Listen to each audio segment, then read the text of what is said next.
It's time for another episode of Gospel Preaching Live, brought to you by the Kearney Church of Christ, which meets at 406 North Clark in Kearney, Missouri. Make plans to come out and visit the brethren, who look forward to seeing you. And now the host of Gospel Preaching Live, Richard Dodson.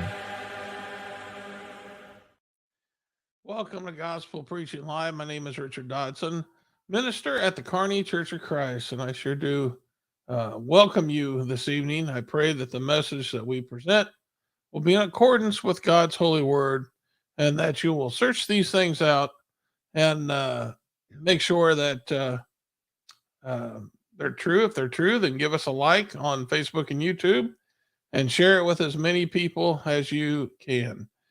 Gospel Preaching Live comes to you every Thursday evening at 7 p.m. and Sunday evenings at 6 p.m. I guess tonight it's 6 p.m.-ish because I'm running a little late. But and I'm sorry for that. But needless to say, that's our customary times. And we're going to keep endeavoring to take the message online and to present it to everyone that would be willing to listen. Now, if you are watching on Facebook and YouTube and you want to reach out to me, you can leave a comment in the comment section. And I do check those. Or you can call or text me at 816-686-9517. That's 816-686-9517. Keep in mind, I am in the Central Time Zone. You can also email me at gospelpreachinglive@gmail.com. That's gospelpreachinglive@gmail.com. All right, let's go ahead and jump into the lesson. This is going to be a lesson on cohabitation, and it's something that we recently talked this week even about on Berean Spirits. And the reason I want to address this again is because I do have a different audience on Gospel Preaching Live than we have on Berean Spirits. Some people listen again, but it's getting to be to the point where it needs to be preached on more. And I never would have thought that would be the case, but there's more and more young people who are choosing not to marry, but to live with whoever they deem to be significant. Now, if you look at the picture here, it shows a house on fire. You know, cohabitation is being taught like it's a good idea. That's, you know, it's a peaceful idea. It's not hurting anyone. In reality, you are bringing trouble to yourself. And so that depicts the flames in the picture of the house there. You're bringing all kinds of trouble. And so we're going to describe that today. Hopefully we can convince people that this is not something that they need to be engaged in. And if you know people who are practicing it, you'll be very much against it. You'll be able to show them also that this is something that God doesn't want them to do. So let's define cohabitation. We're talking about an arrangement where people who are not married, usually couples, live together. They are often involved in a romantic or sexually intimate relationship on a long-term or permanent basis. And that's what we're looking at. We're looking at people, a man and a woman, who are living like a husband and wife, but yet they're not married. And of course, I guess, you know, you could bring up the gay marriage aspect of it, but that's we're not talking about homosexuality. We're talking about something that, you know, that on the surface it appears to be okay because it's between a man and a woman, and most people realize that homosexuality is condemned in the Bible, but they know that heterosexuality is not a sin. And so that's what we're talking about in cohabitation. We're talking about a man and a woman living together, but not married. And yeah, I know a lot of people are saying, and you don't think that's obviously wrong? At my age, yes, I do think it's obviously wrong. I've been taught that. But the younger generation has been taught different things, and we're going to get into that in this lesson. Many of them whose conscience has been defiled by false teachers and who have now believed that it's fully okay to be able to live with someone without getting married. So we'll get into that. Let's look at, first of all, just a few verses of what God has to say. In 1 Corinthians chapter 7 and 1 and 2, Paul said, the Apostle Paul, by inspiration, now concerning the matters about which you wrote, it is good for a man not to have sexual relations with a woman. But because of the temptation to sexual immorality, each man should have his own wife and each woman her own husband. Well, that's pretty clear cut. Paul's saying that in order to be able to not sin through sexual immorality, God has provided a means by which that can be relieved. And, that's through having a wife if you're a man, or having a husband if you're a woman. Husband and wife, that's marriage.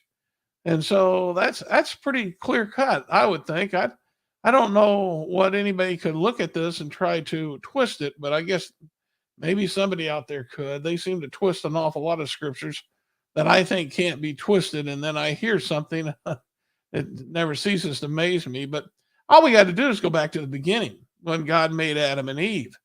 And look what Adam said. Now, if you remember, God took, he put Adam to sleep, and he opened Adam up and took a rib out. And that's when he made woman.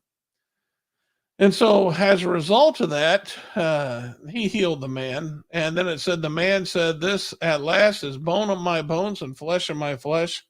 She shall be called woman because she was taken out of man. And therefore, a man shall leave his father and his mother and hold fast to his wife, and they shall become one flesh. This was reiterated by Jesus in Matthew 19. And so, again, you can see from the very beginning, this was the way God wanted it. Now, remember, when God sets forth an order for something like the family unit, it's perfect. It's exactly what he intended. But unfortunately, there's always going to be somebody that thinks they can improve upon what God has already created. And we have to be careful about that. Now, I was wondering why anybody, and it's hard for me to understand at my age because it's just been so commonly accepted from when I was younger. The majority of people believe that a man and a woman, if they're going to live together, they need to be husband and wife. There were some, but for the most part, the great majority thought they need to be married. And so it made me wonder why somebody would want to just live with somebody without getting married. And there is an article, and I'm going to see if I can't blow this up. And I'll let you read the whole article. It's on pairedlife.com. And I don't know the author. It was just, I was searching for reasons why people would want to live like this.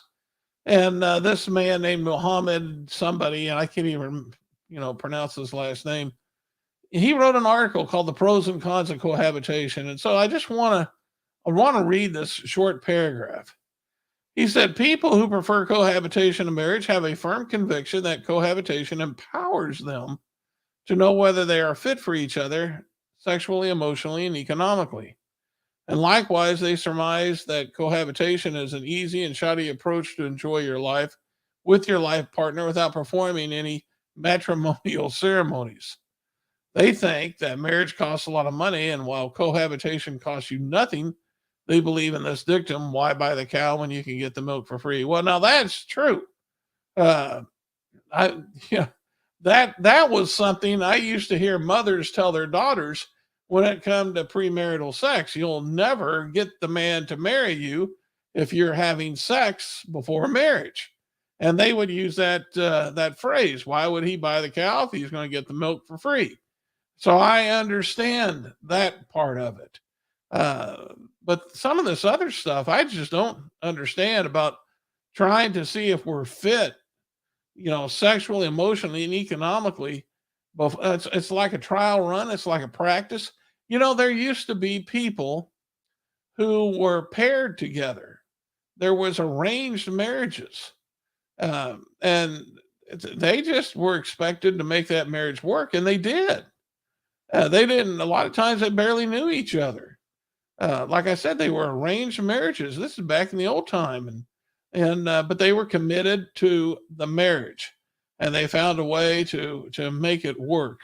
And there needs to be a little bit more of that, I believe, instead of these ideas of thinking, well, we're going to test the waters before we get married. Well, that's just silly. Life is full of changes. And so, I mean, whatever life is like for you when you get married, for instance, well, that life with that partner can change in a very short time span. And it can be a totally different scenario than it was when you first got married. That's life. Life is about change. And so two people have to be, paired together as partners to change with that. That's marriage. I won't get into that part of it, but this whole reason why people want to do this is they have been they've been taught lies, and that's the only thing that I can possibly imagine as to why anybody would want to do this. Now, in Romans chapter 1 and verse 28 through 32, and I want to read this passage uh, because it is fitting for this discussion. He says, since they did not see fit to acknowledge God, God gave them up to a debased mind to do what ought not to be done. They were filled with all manner of unrighteousness, evil, covetousness, malice. They are full of envy, murder, strife, deceit, maliciousness. They are gossips, slanderers, haters of God, insolent, haughty, boastful, inventors of evil, disobedient to parents, foolish, faithless, heartless, and ruthless. And though they know God's righteous decree that those who practice such things deserve to die, they not only do them, but give approval to those who practice them. Okay, that last phrase is the one that I'm really concerned about, because even if you believe in marriage, there are those who don't have a problem with somebody living together. In fact, they give their own approval to them. And that's just wrong. Living together, cohabitation, would fit right there with inventors of evil. They have come up with a design that they think is better than what God has already set in place. And that is being an inventor of evil. And we can't have that. That's something that's, uh, well, it's just not going to work for anyone that wants to go to heaven. You can't improve, as I've already said, on what God has put together. Now, there are articles, lots of articles, but there's been polls taken by this group called the Pew Research Center, and I like to check in on them from time to time with the various things that they look at, because it kind of keeps those polls kind of give you an idea of what the country is thinking. And there is an article written by Juliana, I'll just say her first name, Juliana Horowitz, and it's called Marriage and Cohabitation in the United States. And she says, as more U.S. adults are delaying marriage or foregoing it altogether, the share who have ever been lived with or unmarried partner has been on the rise. And amid these changes, most Americans find cohabitation acceptable, even for couples who don't plan to get married, according to a new Pew Research Center survey. Now, look at the charts. In 2002, only 54% of people from 18 to 44 had ever cohabited with someone. But now that's on the rise. In 2013 to 17, that's up to 59%. So this is a growing trend. And the reason I even thought to look it up was because I had been noticing young people visiting the church. And after talking to them, I had been noticing that I was assuming they were married, but they weren't married. And I was disappointed in that. And I was wondering what would make them think such a thing. But this is a growing trend. And obviously, these people have been taught lies. And then it's probably come from a lack of preaching, because 69%, according to their study, 69% do not have a problem with unmarried couples living together. And that's good. Only 14%, they said, would say that that's never acceptable. That's not good at all. That needs to be flip-flopped. We need that to be 69% that says never accept. In fact, it really ought to be 100%, to be honest with you. But yeah, that's bad. That's just bad. And that puts us in a position, we're living in this world, and where a Christian has to understand where they're going to be influenced from, and they are being influenced. They are being influenced. These people who are being taught this very thing have sought out teachers. 2 Timothy 4:3-4 makes it very clear the time is coming when people will not endure sound teaching, but having itching ears, they will accumulate for themselves teachers. And so we understand that. That's what people do when they're looking for something and they don't like what God has to say. They want to find teachers that are going to teach something that's going to fit what they want. Now, in 1 Timothy chapter 4 and verse 1 and 3, this is a passage that many people use to talk about the coming Catholic Church at that time. But I think it fits even for today, because it says, and especially with this problem with cohabitation, the Spirit says clearly that in the last times, which we're living in the last times. If you don't know what the last times are, the last times is the last period of time. We started off with the patriarchal period, which God's speaking to the heads of the families directly. And that, went from the beginning till Moses. Then we had the Mosaical period. And now we're in the last times, so that Christ has gone and ascended up into heaven. And he's been there some 2,000 years. And we're waiting for his return. These are the last times.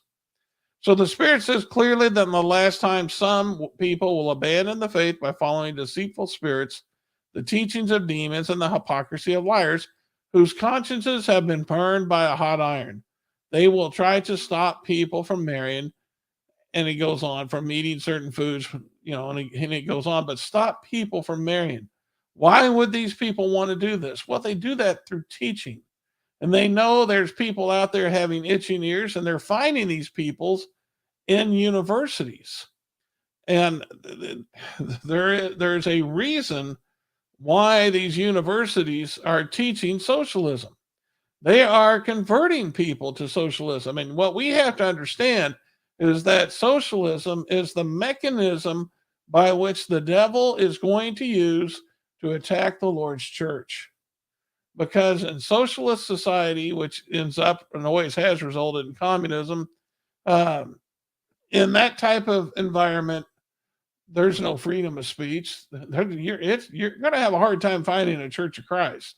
They control everything. And so if you don't like, and if you're the devil, if you don't like the fact that the gospel has free course, what do you want to do? You want to stop it. The best way to do that is through socialism. And part of socialism, and you can read on this yourself, but if you read the Communist Manifesto by Karl Marx, this one man wrote an article on this. It's called Disrupt the Nuclear Family, and it fits the Marxist aim that goes back a century and a half. And his name is John Mittmore. Fee.org is his website. But, he says that this whole idea of disrupting the family unit, this goes all the way back to Karl Marx. The hostility to the traditional family did not die with Marx and Engels. However, one of the first steps the Bolsheviks, that's the people in Russia, that took after seizing power, was to begin a decades-long struggle to abolish marriage and weaken the traditional family. I'm not going to read everything here. I'll let you check that out, but it's interesting reading to find out that when they took over power, when they got power, what they tried to do to the family unit, because the family unit was, controlling that and changing people's ideas on that was central to their goal of obtaining power. And of course, the devil's behind this as well. Black Lives Matter, which is another socialist group, they had wrote and put on their website that We disrupt the Western prescribed nuclear family structure requirement by supporting each other's extended families and villages, and it goes on. But in other words, they're saying we don't like what God's word has to say. We don't like the families as they're set forth. And so they're telling these students, different ideas about how to live life with someone of the opposite sex. And one of the things is cohabitation. And that's why there's such a rise among young children, is because of the socialist agenda that's taking place in our country today. And you see it even on television and movie shows. They're glorifying cohabitation instead of condemning it. And this never should be. This is not something that should be taking place. Jesus did not want us to be worldly, even though we're living in the world. He prayed in John 17, starting in verse 14, I have given them your word, and the world has hated them because they are not of the world, just as I am not of the world. He says, I do not ask that you take them out of the world, but that you keep them from the evil one. They are not of the world, just as I am not of the world. And so we have to understand that, yes, we do live in the world. We are that 14% who believe that it's wrong, but we cannot allow the majority to influence us to be worldly. Now, they did that in Jeremiah's time. Israel did. And he spoke about that. He said, to whom shall I speak and give warning that they may hear? Behold, their ears are uncircumcised. They cannot listen. Behold, the word of the Lord is to them an object of scorn. They take no pleasure in it. Therefore, I am full of the wrath of the Lord. I am weary of holding it in. And then notice he goes on to say in verse 15, were they ashamed when they committed abomination? No, they were not at all ashamed. Not at all ashamed. They did not know how to blush. And you see, that's the sad part, because when it comes to cohabitation, that should make people ashamed, because it is sexual immorality, and you should not be glorifying it. You shouldn't be bragging on it. It should cause you to blush because it's wrong. But just like Israel couldn't blush, we can see that when people start putting aside God's word and listening to false teachers, then they lose that ability to blush as well. Their consciences become seared. Now, when we're talking about the world influencing us, they had that problem in Corinth. Corinth was a very wicked place when it comes to sexual immorality. And it found a way into the Lord's church. And that's what we have to be on the lookout for. Notice what Paul says in 1 Corinthians 5, 1 and 2. It's actually reported that there is sexual immorality among you, and of a kind that is not tolerated even among pagans. For a man has his father's wife, and you are arrogant. Ought you not rather to mourn? Let him who has done this be removed from among you. And he goes on in that chapter, instructing the church to withdraw from this man. But I'm only listing it here to show you that this man had been influenced by the society that he was in. And so since we do live in a society where cohabitation is so commonly accepted, we can't allow that to take place in our lives. Christians can't. And we can't allow that to get us to the point where we're not blushing when this takes place in people's lives. We need to be ashamed for them. Now, I want to remind everyone what Paul goes on to say in 1 Corinthians 10 and verse 8. He said, we must not indulge in sexual immorality, as some of them did, and 23,000 fell in a single day. That's reiterating, that's summing up the story from Numbers 25, verse 1 through 9. 23,000 people fell by the order of the Lord. Why? Because they were engaged in sexual immorality. Now, do you think possibly that the Lord doesn't want man to try to invent evil and practice sexual immorality? Or does he want a man to be faithful to his wife and the wife to be faithful to her husband? I would think that's what the Lord wants. I mean, 23,000 people falling in a single day, that's a pretty big statement. And so anyone who thinks that they can be pleasing to God by either accepting cohabitation or practicing cohabitation, you're just fooling yourself. I mean, the Lord had 23,000 people fell. I mean, what does that tell you? Judgment is coming, and it's not going to be good for those who practice cohabitation. In Revelations chapter 2 and verse 20 through 21, this was addressed to the third church at Thyatira. Notice what was said to the church there, because they obviously had someone in the church that was teaching this nonsense. He said, I have this against you, that you tolerate that woman Jezebel, who calls herself a prophetess and is teaching and seducing my servants to practice sexual immorality.